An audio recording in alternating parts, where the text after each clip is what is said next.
Welcome to the Sisterhood of Sweat. I'm here today with Alan Stein Jr. Alan Stein Jr. teaches proven strategies to improve organizational performance, create effective leadership, increase team cohesion and collaboration, and develop winning mindsets, rituals, and routines. A successful business owner and veteran basketball performance coach, he spent 15 years working with the highest performing athletes on the planet, including NBA superstars Kevin Durant, Stephen Curry, and Kobe Bryant.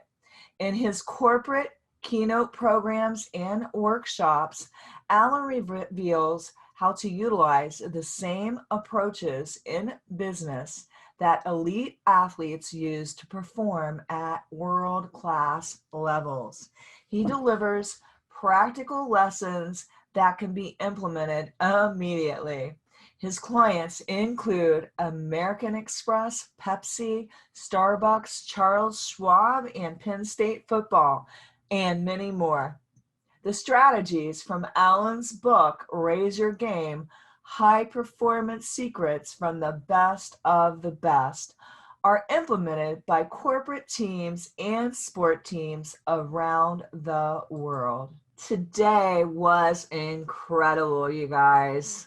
This was like being coached by one of the best performance coaches of all time. So good. Today we talked about why it's important to never skip or forget to work on the basics of your craft, what it takes to perform at a high level, how we can raise our game so we can all perform better, why it's important to study failure and how failure is just a stepping stone to success, the commonalities, 5 commonalities of winners and champions, and how we can all raise our game to achieve the ultimate goals in our life. So good today, you guys. This is quite an episode. You're going to want to take notes. I hope you guys enjoy this as much as I did with the great Alan Stein Jr. I am so excited to welcome Alan Stein Jr. to the Sisterhood of Sweat today. Oh my goodness, I'm equally excited. We're going to have a fun conversation. Well, the audience needs to get to know you a little bit like I did today.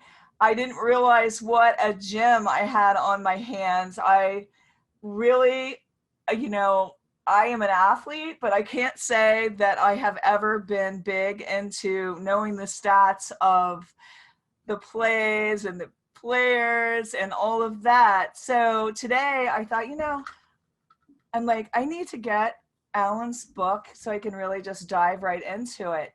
And I was so blown away. I've literally been listening to it off and on all day because it was so, so good. So I just want to know, how in the world did you even get started into the space of being a performance coach?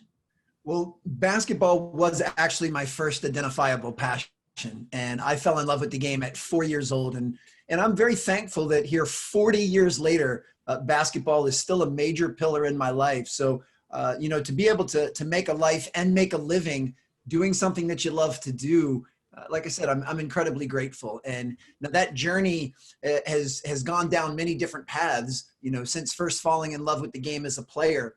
I was able to play all the way through college. And while I was in college, I started to develop an equal love for performance training and strength and conditioning and fitness and nutrition. So when I graduated from school in the late 90s, I thought, what better career than to combine my first love of basketball with my new love of strength and conditioning and fitness. And I became a basketball performance coach. And I did that for almost 20 years before making the pivot into the corporate speaking, which is what I do now. So yeah, I'm just thankful that basketball has kind of been that red thread that's tied everything I've ever done together. I love the whole mechanics of getting into, uh, you call them players, minor participants, into Yeah. their mindset and just really helping them to perform better and to reach their goals. What are some of the secrets that you've found to really get into somebody's mindset to help their performance overall, to bring it up? Well, I'm glad that you're starting with mindset because that really is the epicenter. But, let me say that one of my favorite parts about what I do is taking all of these lessons that I've learned through basketball and taking the ones with the highest utility and showing folks how they can apply those to any area of life because the crossover is immense. I mean, the same, excuse me, mindset that's required of your participants is no different than the mindset required of elite basketball players, which is no different than the mindset of an elite entrepreneur or executive, which is no different than an elite mom or dad who's trying to parent to the best of their ability. So it really is kind of the commonality that unites all of us. And mindset, excuse me, mindset is absolutely the foundation to which everything else is built. And we have to work on building a productive and elite mindset, just like we'd work on building, bigger biceps or better glutes. It's all the same pattern. It's the same consistency of performance during the unseen hours. You have to view improving your mindset just like you'd view getting better at any other skill or any other attribute in life. Well, I'm glad you brought that up about the unseen hours. Uh, you worked with Kobe Bryant, and I was reading in your book where he called a workout a blackout. And I would love you to share the story of what you learned from Kobe with the listeners. Sure. Well, one of the most important things, anytime we hear a story from somebody famous, I'll put that in air quotes, it's so important that we look for the minor lessons to pull out of that, and we look for the things that are most applicable to our own life and our own philosophy and our own perspective. It's amazing. Kobe was infamous for his work ethic, and not even just how hard he would work, but the sheer volume of work that he would put in. He would work out 2 or 3 hours at a clip, 2, 3, 4 times a day. And I think most fitness professionals would agree that's probably a little bit too much. But it worked for Kobe. And the reason I bring that up is we all have to recognize that there are going to be individual differences. And just because one person says something doesn't necessarily mean it's gospel. What they're saying may have worked really well for them. And each and every one of us needs to figure out our own recipe for what works best for us. And the reason I bring that up is still to this day, I have young basketball players from all over the world reach out to me and ask if they should be following a Kobe Bryant-like workout program. And I say, no, that's most likely not what's best for you. Working out 3 hours at a time, 4 times a day is most likely going to burn you out and overtrain you.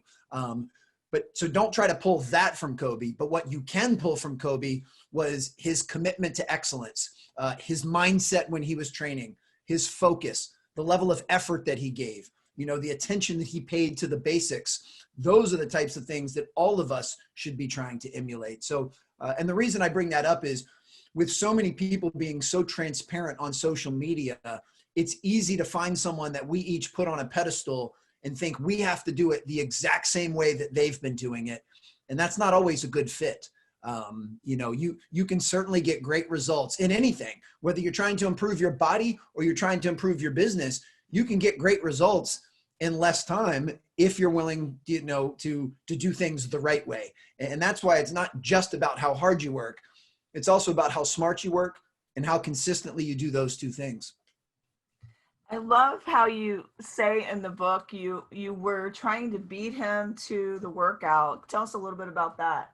Oh, for sure. Yeah. Well, he had mentioned that he was going to be working out, at 4 a.m. And I got a little bit confused because I just assumed he meant 4 p.m. But he certainly meant in the wee hours of the morning.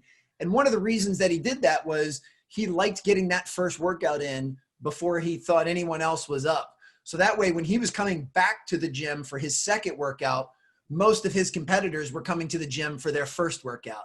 And then when they were coming in for their second workout, he was coming in for his third workout. So that was part of kind of his Mamba mentality of being able to outwork everybody else. So he had a reason for doing it. But once again, I don't want the lesson to be, hey, I should be up working out at 4 a.m. That might not be the best fit for everyone. You know, as fitness professionals, we need to be preaching how important quality sleep is and how important rest and recovery is, that it's not just what you do in the gym, it's also what you do during those unseen hours that allow yourself to be your best when you are in the gym. So with any of these stories, you know, you want to make sure that you're pulling the right lessons from them and you're emulating the right behavior. But to me, the most important thing that I learned from Kobe watching his really early morning workout was his attention to the fundamentals. And that one of my key signature phrases during my talks is never get bored with the basics. And that was the lesson that he taught me. Because I remember as a young coach, I was shocked at the simplicity of the drills he was doing. And he basically said to me, that's why I'm the best in the world, because I never get bored with the basics. And that was a really impactful lesson to me. And it's something that I try to apply in every area of my life, is making sure that I'm not skipping the basics, that I'm always drilling down on the fundamentals and working towards mastery of the fundamentals as I continue to elevate my game in certain areas of my life. And once again, this concept of the fundamentals applies to basketball, it applies to fitness, it applies to parenting, it applies to communication, it applies to being an entrepreneur or in business. You have to figure out what your basics are and then what you need to do to master them during the unseen hours. I love that. There's security in that. Don't skip the basics, folks. Oh, absolutely. So you also had the pleasure of meeting Stephen Curry and working with him. And what in the world is the Swish Standard, and how can we implement that in our own lives? Well, when I first met Steph, this was back in 2007, and he basically asked if I would rebound for him, because he told me he would never leave the gym until he swished 5 free throws in a row. And, you know, for any of your listeners that have never shot a basketball themselves, just take it from me, 5 swishes in a row is a very, very high standard. I mean, a swish by definition is a perfect shot. And he basically wasn't going to leave the gym until he made 5 perfect shots in a row, you know, which means he could make 4 swishes, hit a little bit of the rim on the 5th one. It would still go in. He'd still be mathematically perfect, but that wasn't good enough for him. He'd start over. And, you know, that type of commitment to a standard is the lesson that someone needs to pull out of that. Once again, if you have any basketball players that are listening, I'm not telling them that they shouldn't leave the gym until they swish 5 in a row. What I'm saying is we should all have a standard of excellence that's going to stretch us and going to push us and going to challenge us. And we should be committed to meeting that standard as consistently as possible. And once again, if you're in any other space outside of basketball, you have to figure out what are your basics and what are your fundamentals, but you also have to figure out what are your standards of excellence. What does great look like to you? And then how are you going to have something that's measurable that you can aim for every time you work out or every time you're, you know, working on your craft? That's ultimately what's most important. And those are just a few of the similarities of all of the high performers that I've ever met. They don't get bored with the basics, and they have a clear vision of what excellence looks like to them, and they have a measurable way of trying to achieve that every time they do everything. One of the things I really loved as I was listening to your book today was you said that 0 failure equals 0 success. Explain why we should embrace failure. What's interesting about failure is, you know, so I'll be 45 in January. And, you know, so I basically grew up in the 80s and in the 90s. And at that time, I think to a lot of people, you know, failure was another F word. It was a bad word, that you tried to avoid failure at all costs. You know, that if you failed making a team, that was a bad thing. If you got a failing grade on a test, that was a bad thing. And I think that's really changed over these last 5, 10, 15 years, where people understand that if approached correctly, failure is actually a great thing because it can be such a teaching tool that if, you know, and this is not to condone giving less than your best effort. You know, I'm not saying that if you don't study for a test and then you don't do well on it, like there's nothing to be proud of about that.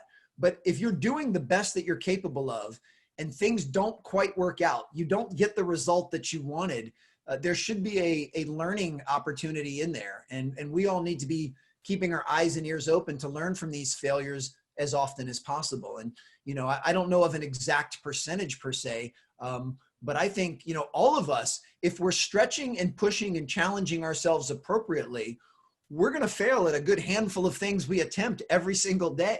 You know, I would say that if you're not, you know, if you're batting 1,000 right now and everything you try, you do successfully, you're not pushing yourself hard enough. You're not stretching yourself. You know, I mean, even going back to my days in fitness, you know, for appropriate exercises, you would take them to momentary muscular failure. You know, you would do push-ups until you could not push yourself up anymore. And that failure was a great thing because that meant you had reached your threshold of what you were capable of doing. And getting to that threshold was what would allow yourself to come back even stronger the next time. So if looked at appropriately, failure is arguably our best teacher. So true. So many failures I've had over time that actually prepared me for huge wins later. And I just really do believe your obstacles are your opportunities for success. Now, when you dove into public speaking, what was that like?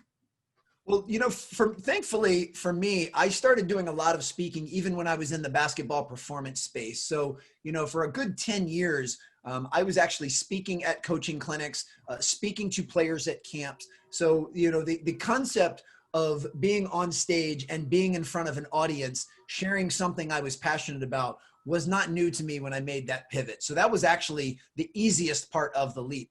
The hardest part was I was basically changing my audience. You know, I went from speaking primarily to high school basketball players and coaches to now speaking to folks in the corporate space. And I needed to make sure that my message and the key lessons and takeaways that I was sharing were on point and on target for them. So, you know, and the reason that was challenging was because, and still to this day, I mean, I've never had a corporate job in my life, you know, so I needed to be able to speak to an audience that I did not have experience in, which was vastly different from my basketball days. I mean, I was a basketball player, so I could easily relate to them. I was a basketball performance coach, so I could easily relate to coaches. But then when I had to go over and speak to, you know, CEOs of Fortune 100 companies, when I had never been one, that was certainly a new challenge. But it was one that I embraced and really enjoyed, you know, the learning process that went along with that. So generally speaking, the pivot itself was not that challenging. I mean, it was riddled with all sorts of nuances of things that I had to level up and improve. But it was a pretty seamless transition, thankfully. What's one of the biggest failures you've had in your life that you've learned from? I mean, the biggest one that comes to mind is I've been 5 years divorced. So I was married for 5 years. My ex and I realized it was not a great fit. So we got a divorce and it was a very amicable divorce. I mean, her and I are good friends to this day. Thankfully, we make great co-parents to our 3 children. We have 10-year-old twin sons and an 8-year-old daughter. But that one was really a major conduit to going in and getting some counseling and helping me level up my self-awareness and my emotional intelligence. And even though I went in to kind of work on my marriage, I came out as a better man. I came out with an expanded toolbox of things that I've been able to apply to every area of my life. So while that may be on paper my biggest failure, it was also the spark to the best growth that I've ever experienced in my life. And I wouldn't trade that experience for anything in the world. Yeah, I really can agree and relate that some of your biggest failures are your biggest lessons, that you just, you know, failure isn't failure if you learn from it. Yeah. Oh, absolutely.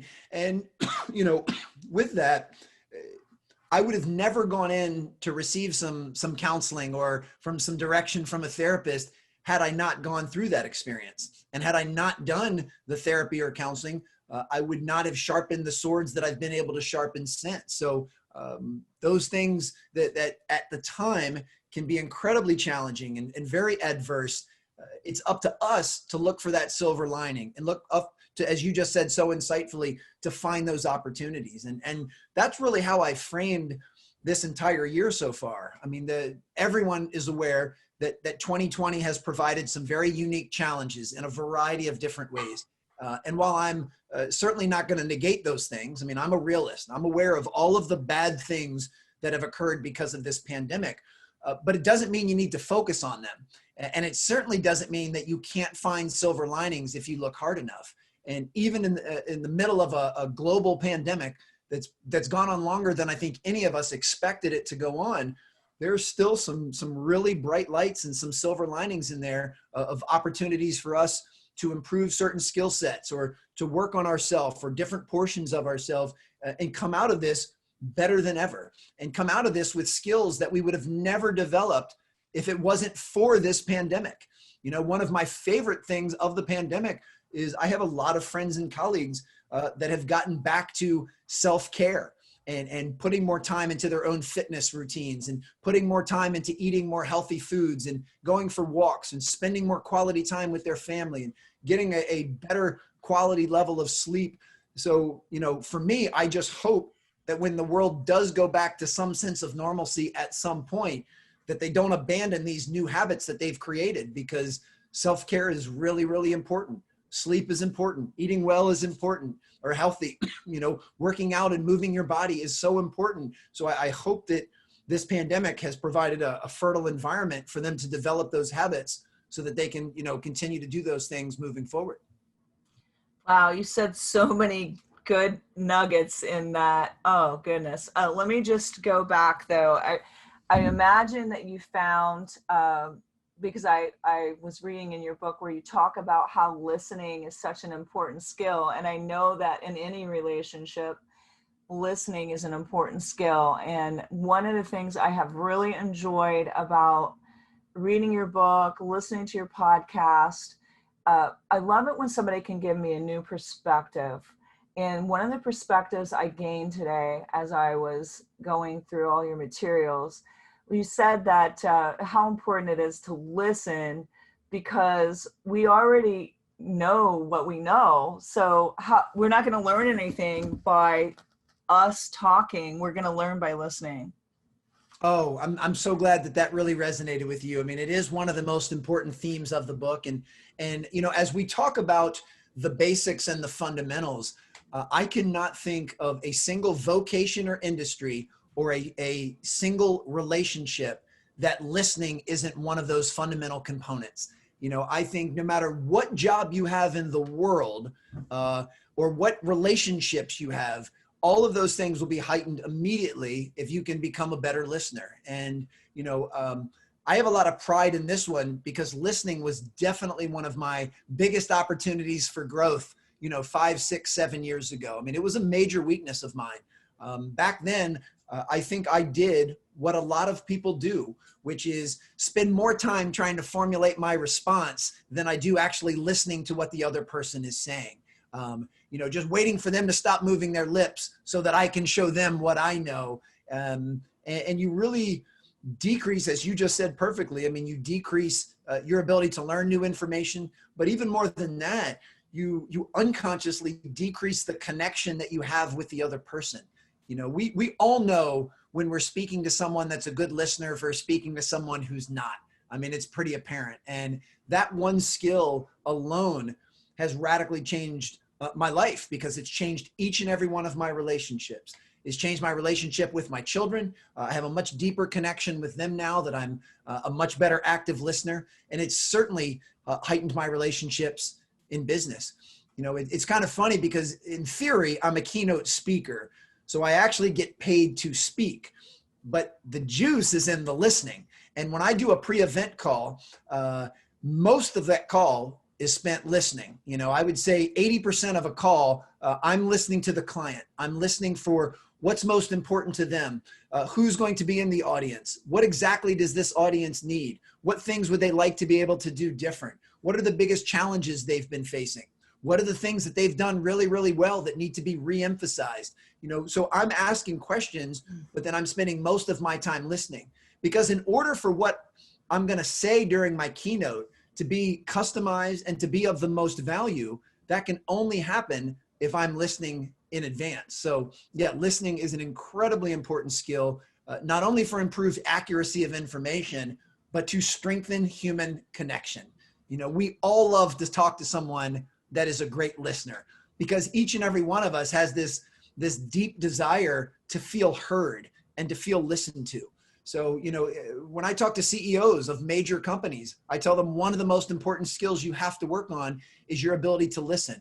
If all of your people feel heard and feel that their voice matters, you'll be a more effective leader. And so that's why that skill in any walk of life has to be one of the basics that you look to improve.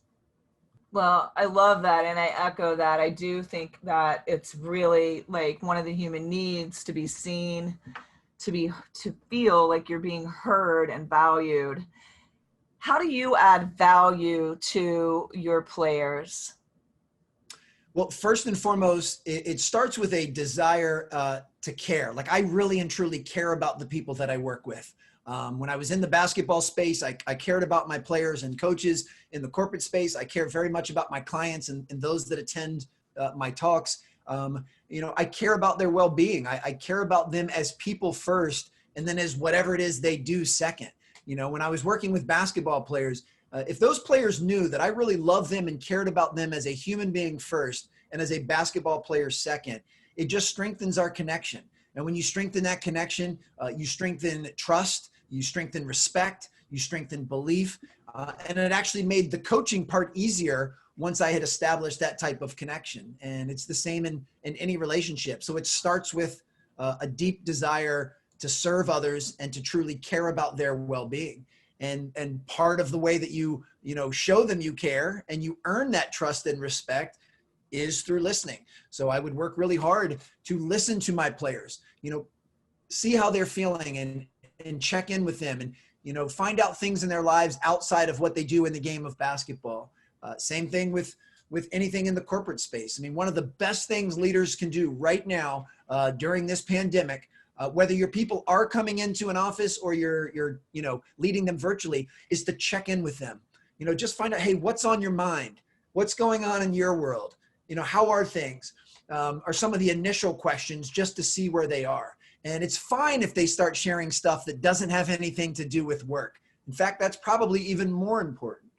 And then one of the follow-up questions, once you're getting a feel for where they are is, well, what do you need from me? How can I help you? What resources do you need to help support what you're trying to do? And then you have to really listen to what it is that they say. And then the piece that a lot of people miss, unfortunately, is listening is not enough by itself. We actually have to act on what it is that we hear. If you and I work together and you come into my office and you have a list of grievances or things that are kind of bothering you, and I can listen all I want, but if I don't take any action to change those things or to help your situation or to empower you, then you're not going to feel heard. So it's so important that we listen first, but then we act second. I love that. What do you think makes a person coachable? It starts with humility. It starts with, and what I find interesting, confidence, I believe, is one of the most attractive traits that a human being can possess. And confidence is earned. It's earned through demonstrated performance. It's earned through the reps and the unseen hours. It's earned by the self-talk that you have. But once we have confidence, we need to make sure we blend that with humility. And humility is simply saying, I'm pretty good at what I do, but I can definitely be better. I'm proud of what I've accomplished, but I know that I'm capable of more. And I'm very open to the fact that I don't know everything. I'm open to learning from someone else who can help me see my blind spots, someone who has experience and expertise that I don't have. And that's one of my favorite parts about the high performers I've been around. They all have incredibly high confidence because they've earned the right to be confident. but they blend that beautifully with a humility that says, hey, I'm still coachable. And as good as I've been, if you can help me get better, then I'm all yours. And that's not just in the sports world. That's in any area of life. If you have the confidence, but you don't have the humility, that's when it starts to bleed over into arrogance or cockiness, or in really extreme cases, kind of narcissism. So it's really, really important to keep those two things in check. So good. So good. Well, why do you think that it's important for us to know where we're losing, where we're, what areas we are weak in? Well, all of that falls under self-awareness, and self-awareness, I think, is part of mindset. We said mindset is really the foundation, and that's how I look at self-awareness. It's vital that we certainly know and embrace the things that we're pretty good at, our natural talents and strengths. And we always want to have great alignment with our goals and our dreams and aspirations, but we have to have the courage to look on the other side of that coin. And a coin does have two sides. You can't have one without the other.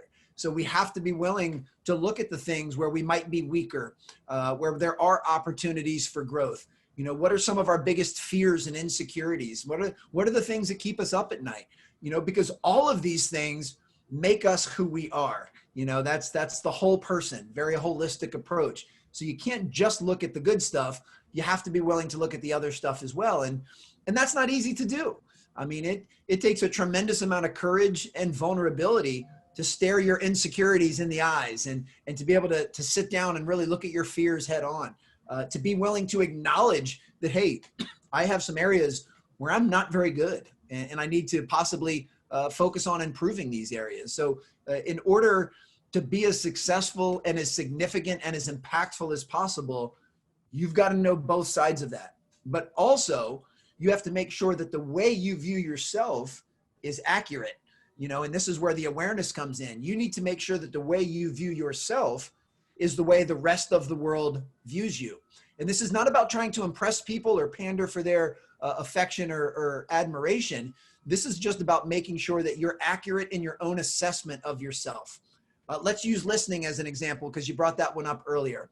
If I were to ask you if you were a good listener, and you said, yes, Alan, I'm a great listener, and then I asked the 5 people in this world that know you the best, and they all said, oh, gosh, no, she's an awful listener, that would mean you're lacking self-awareness. You think you're a good listener. The rest of the world says otherwise. What's kind of funny is if I asked you if you were a good listener, and with great humility, you said, you know what, Alan, this is an area where I need to get better. This is a real opportunity for growth. I'm not near the listener that I'm capable of, and I really want to get better. And then I asked the 5 people that know you the best, and they all said, yeah, she's not a great listener. That would actually mean you have very high self-awareness, because you would be aware of the fact that listening is kind of a stumbling block for you at present. So this is not about, are you good at everything? This is about knowing what things you're good at and have the rest of the world agree, knowing what things you're not so good at and having the rest of the world agree as well. And to me, that's what's most important. So the lesson to pull from that is, as counterintuitive as it sounds, one of the ways to heighten self-awareness is to be able to ask others, and not just random people off the street and not just an acquaintance you have on Facebook, but people that really and truly know you and can give you an honest assessment. I know winners and champions climb out of their comfort zone, and you say that your comfort zone is a cage. Why is it so important to climb out of our comfort zones? It's through discomfort that we actually grow. It's through discomfort that we actually make progress and make improvement. So it's in our DNA to naturally default to and crave comfort. I mean, we would prefer that. So it actually takes a little bit of extra effort to step outside of that. In fitness, it's doing those last couple of reps when your chest and shoulders are burning and they're on fire and your muscles are shaking. It's that discomfort that's going to allow you to build yourself back stronger. And we can use that analogy in any area. Same thing with reading. I mean, I have children, my sons are in 5th grade. If they just keep reading at a 5th grade level, they're never going to advance. So at some point they need to go through the discomfort of reading books on a 6th, 7th, or 8th grade level, and be aware of the fact there's going to be some vocabulary that they don't understand or some words that they don't know what they mean. There's, it's going to be more challenging concepts, but that's okay. That bridge in between what you can currently do and what you're capable of doing, there's always going to be some discomfort there. And we need to learn how to, and I know this is somewhat cliche at this point, but we do have to learn how to be more comfortable when we're uncomfortable and just know, hey, this is a part of the process. Being uncomfortable is almost always a temporary prerequisite to getting wherever it is that we're trying to go. That burning and shaking when you're doing those last couple of push-ups, it doesn't last forever. In fact, it stops the moment you stop doing the push-ups. However, the strength that you could build or the improved level of fitness will last a much longer time. So it's are you willing to make a sacrifice and be uncomfortable in the moment for something that could give you a really nice benefit for a much longer extended period of time? And being uncomfortable, why people don't like it a lot of the times is because it feels like failure. But that is actually when you're winning, is when you are getting uncomfortable and you're pushing through that. Oh, absolutely. And it doesn't have to just be the discomfort associated with fitness and running until your lungs hurt or pushing the floor until your arms hurt. It's having the courage to have an uncomfortable conversation with somebody that you care about. Sure. You're in a relationship and there's something that needs to be confronted. It's going to make you uncomfortable. You might even, your stomach might even bother you a little bit prior to that conversation. But it's vital to have that. And I think when we can learn to lean into discomfort in all of these different areas, it doesn't become easy by any means, but it does become easier. And you are willing, once you reap the benefits of saying, hey, I had this uncomfortable conversation with my child, but now things are better. I did these couple of exercises and was really uncomfortable, but now I'm stronger.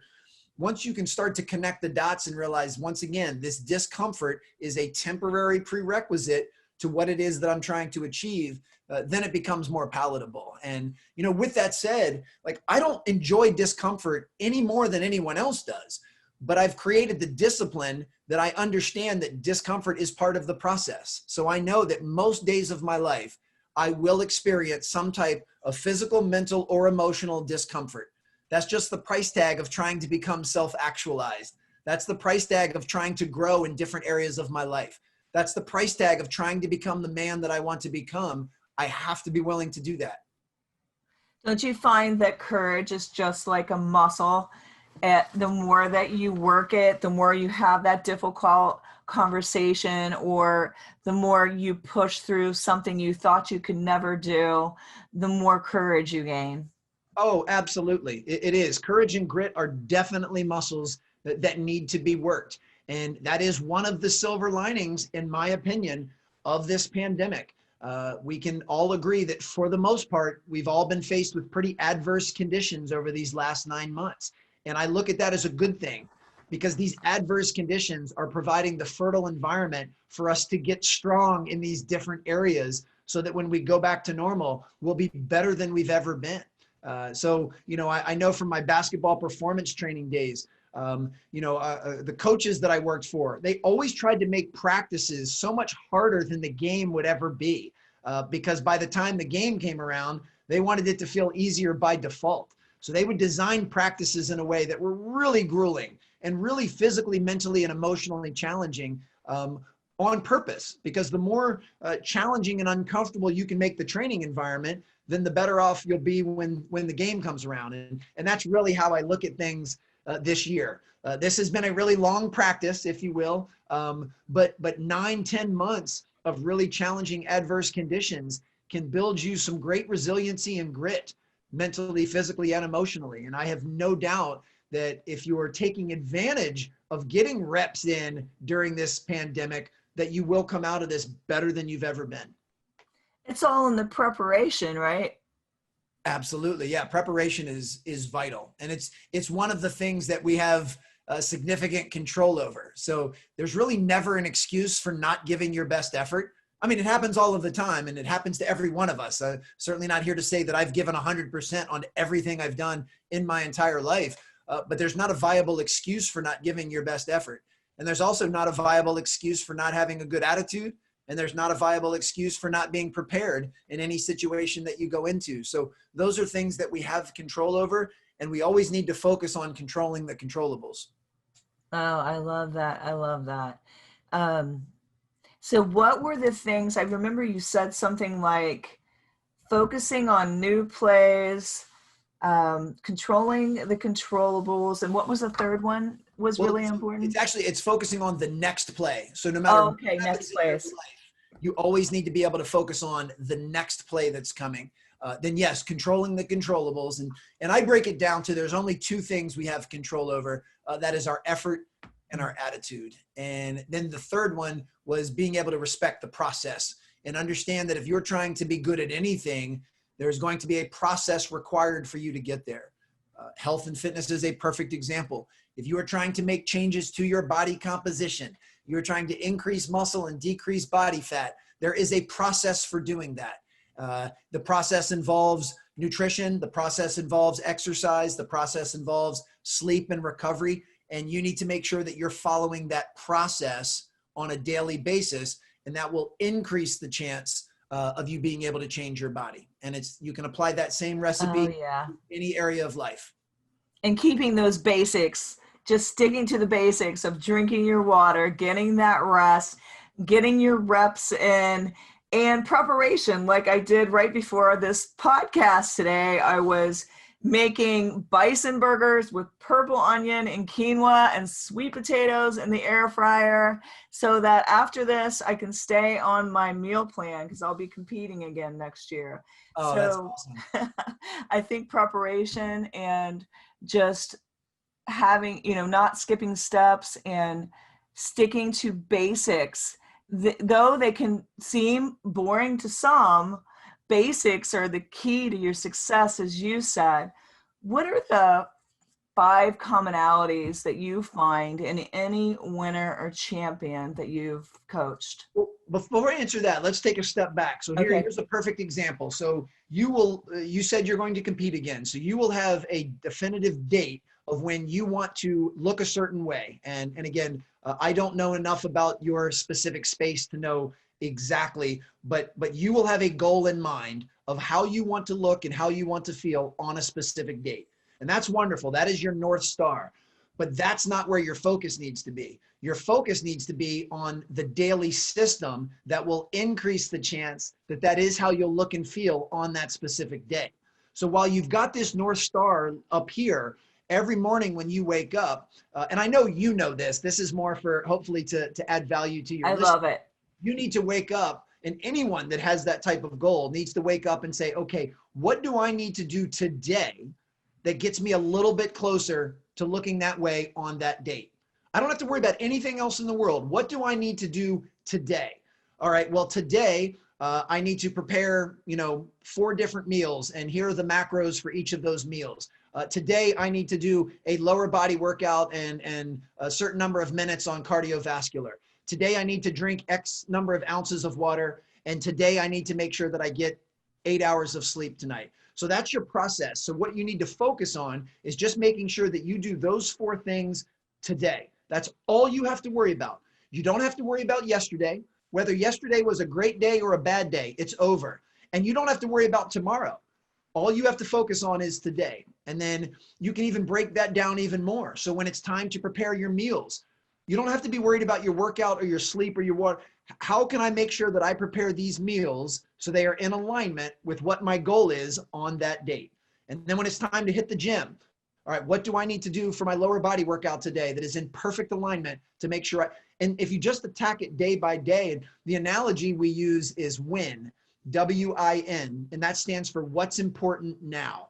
And that's how we need to wake up every day, is have an idea where our North Star is, but then we need to win by focusing on what's important now.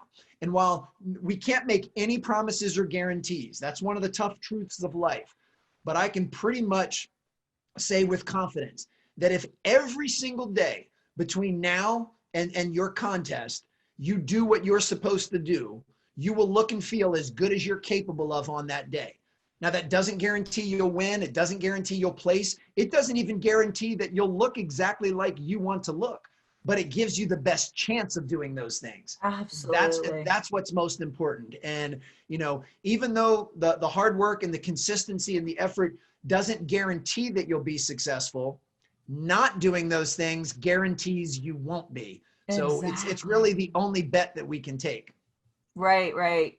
And also we never make the shots we don't take. And, you know, even if you might not reach your goal, you're going to be a whole lot closer to it doing the daily tasks. And one of the questions I like to ask myself is this taking me closer or further away from my goals when I'm making any kind of a decision, you know, what to eat, you know, whether to work out or not.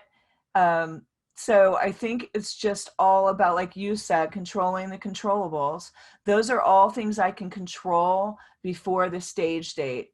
If I wait until the week of or the day of to be worried about those things, I'm not going to do too well. Probably, it's likely I'm not Oh going to do no, too well. most certainly. And it also it puts you more in the driver's seat because you have more control over what you do today than you do of the actual final results. If someone Absolutely. listening to this, let's just say, for example, would like to lose 30 pounds, you know, and that is a lofty goal. I think it's a wonderful goal if that's appropriate to you, but that's a lofty goal.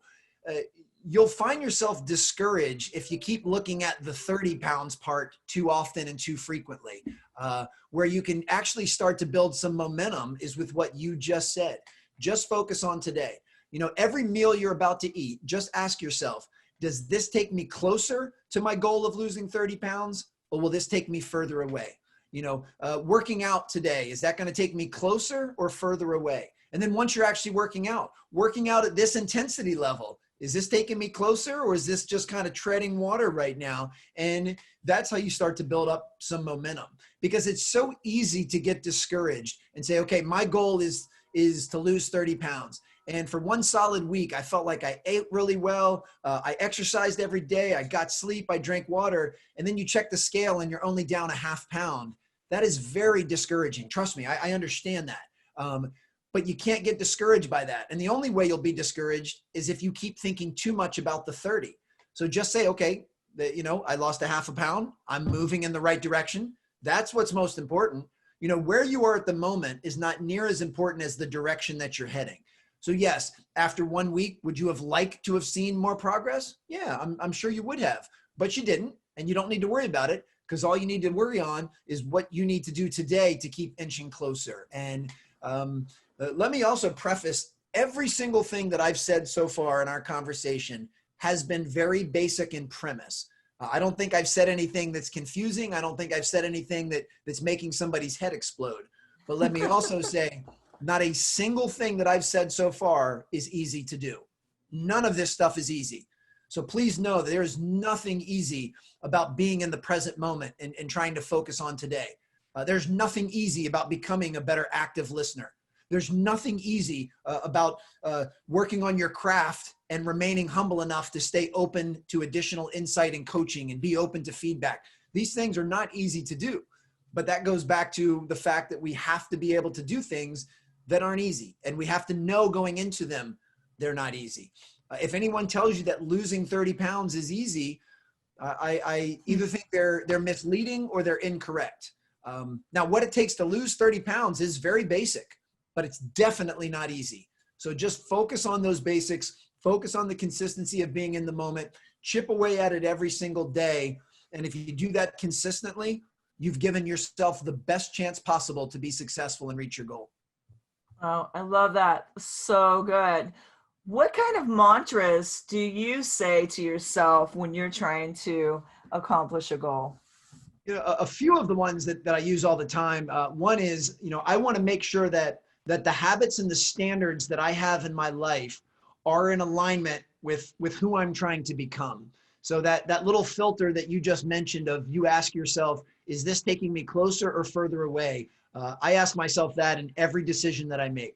You know, whether it's who I follow on Instagram, to what I watch on Netflix, to what I eat for breakfast, I take a moment to ask, is this taking me closer to the man I want to become, or is it taking me further away? And I'm definitely not batting 1,000. I'm not perfect, and I don't even aim for perfection. But if I can say with great confidence that most of the decisions I make on a daily basis are in alignment with becoming the man I want to become, then I feel pretty good about that. That's actually a great question for folks to ask themselves every night when they go to bed. Just ask yourself, say, I traded 24 hours of my life for the progress that I made today. Am I happy with that trade? And if you can rest your head on your pillow feeling very happy about the trade you just made, then you're going in the right direction. Another one that I remind myself always, if you do things that others won't do, you will have things others won't have. And when I was younger, I tied that very closely to material items. I tied that closely to money and to tangible things, TVs and cars. No longer do I even worry about that type of stuff.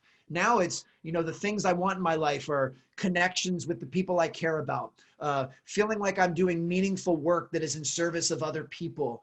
Those are the things that are most important. But I know in order to have those types of things, I got to be willing to do things that most other people will not be willing to do. And that's kind of what helps inspire me to break through the discomfort that we talked about earlier.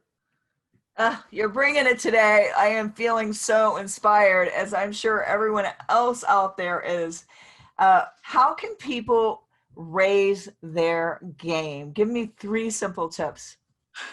Number 1 is figure out what your basics are and commit to following them every single day. In basketball, it's your footwork and it's your shooting mechanics. It's how you handle the ball. But if you're trying to raise your game as a mom, figure out what are the basics of parenting that will allow me to be the best mom possible. If you're trying to raise your game as an entrepreneur, or as a sales professional, what are the key components to doing that? So figure out what is your footwork of the thing you're trying to improve, and be committed to drilling down on that every single day. So that's number 1. Number 2 is understanding that whatever you've chosen, it is not going to be easy. And if you think it's going to be easy or you overestimate it, you're actually undermining yourself. Even something that might sound as novice as, hey, I'm trying to lose 5 pounds. All right, well, that doesn't sound so intimidating. Well, yeah, but if you're going to do it correctly and you're going to do it so that 5 pounds never comes back for the rest of your life, it's not going to be easy to do. You're going to have to make some changes to some key habits you've had. And so just know going into it that it's not going to be easy and that there is going to be discomfort, but I'm not going to resist the discomfort. I'm not going to run from it. Yeah, exactly. I'm going to lean into it. So we're going to focus on the basics. We're going to appreciate and lean into discomfort. And then the third one is we're always going to remain humble and open to feedback and open to coaching. That is huge. Yes. And no matter how long you've been in something or how good you are at something, you can still get better. And this is where playing the comparison game can be a really dangerous trap, because we don't want to play the comparison game. What we want to do is say, hey, I've achieved a certain level of mastery of this. And while I am proud of what I've done, I'm not done yet. I've got some more that I want to do. And I want to surround myself with the people that can help me continue to progress. And if you focus on the basics, you lean into discomfort, and you remain humble and open to feedback and coaching, that's just 3. I mean, there's probably a dozen more we could share, but those 3 and those 3 alone will change your life. No question. Well, I know everybody listening today wants to be a winner and a champion in their own life. Give me 5 commonalities of a winner today. Oh boy. Well, for me, and all I'll do, and I want to make sure that I preface this with, I'm simply sharing things that have worked in my life, some of which through some significant trial and error, and things that have worked with many of the high performers that I've worked with. But I don't want anyone to think that the stuff I'm sharing that I think is right or is best. It's simply not the only way. Good fit for me. So for me, I actually don't worry about being the best. I focus much more on being my best. And if I can focus on being my best in most areas of my life, that will be more than sufficient. Perfect example is book. My book. You were kind enough to invest in a copy and have been reading my book. I don't compare my book sales to other authors, because if I do that, I can quickly feel really bad about myself. But what I do say is, did I write the best book I was capable of at the time? And am I doing everything in my power to turn it on to the people that I believe that it would be helpful to, like your audience? And if I can say yes to those two things, then I no longer worry about the scoreboard. I'm not trying to beat another author. For every author that I find that I've sold more books than them, I can easily find one that sold more than I have. So that part's irrelevant. So it goes back to kind of this internal figuring out what I have control over. So for your 5, that's the first one. Winners focus on the things they have control over, which for the most part is going to be attitude and effort. The second thing winners do is they have the mental toughness to always move to the next play. When things don't go your way, or if things go swimmingly well, it immediately goes to the past. So we need to move on to the next play. So if you have an argument with your spouse, okay, move to the next play. Your child does something really boneheaded and irritating. Okay, next play. You submit a proposal and it gets denied. Next play. If you're on the court, you miss a shot. That one's over. Next play. Another thing winners do is they do focus on the micro steps in the process, which we've already covered. They have huge, lofty outcome goals, but they don't spend time focused on the goals. They spend time focused on the process and the micro steps required to get there. Winners are also very open to all sorts of types of feedback. Like, they recognize that feedback is important. Feedback from player to coach, especially, or coach to player rather, is really important. If you want to be an elite level basketball player, then when your coach is giving feedback on how you can tweak your footwork or how you can improve your shooting mechanics, you need to be very open to listening to that and paying attention to it. And then most importantly, being able to make tweaks moving forward. If you keep repeating the same things you've been doing over and over, then you're going to keep getting the same results. I mean, that's one of the biggest things winners understand is in order for things to change, I have to change. If I want to get a different result, then I have to do different things.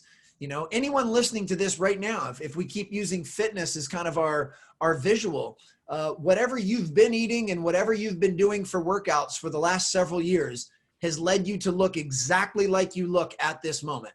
Now, I know we could have a really in-depth discussion about genetics and also, but generally speaking, what you look like at this moment is a direct result of everything you've been eating and all of the working out or not working out you've done in the last few years. So if you don't like the way you look right now, you can't keep doing the same things you've been doing. You're going to have to make a change. And winners understand that. Winners embrace change.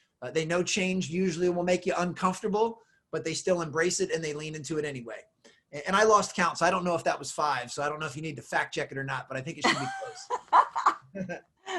We won't fact check it. Okay. Wow, this has just been so good today. I've enjoyed it so much. You are a fireball. You're on fire, and you are definitely in the right space as a performance coach and a speaker. So thank you so much for coming on. And where can everybody reach you on social media? Oh, it's my pleasure. I always am thankful for an opportunity to share with new folks and a new audience. AlanSteinJr.com is kind of the hub of everything I have going on. I am at Alan Stein Jr. On Instagram, Twitter, Facebook, LinkedIn. I love engaging with folks. So if there was something in our discussion today that struck a chord and you want to reach out, please shoot me a DM. And if you are interested in the book, you can go to raiseyourgamebook.com. Or you can do a quick search in Amazon or Audible. Should be able to find it pretty easily. But yeah, this was a real pleasure on my end. I always enjoy sharing things I'm passionate about. So thank you very much. Thank you so much. The book was incredible, guys. So make sure you get it. Raise Your Game by Alan Stein Jr. And as always, I appreciate every single listener. And I hope you guys enjoyed this episode. Bye, everybody.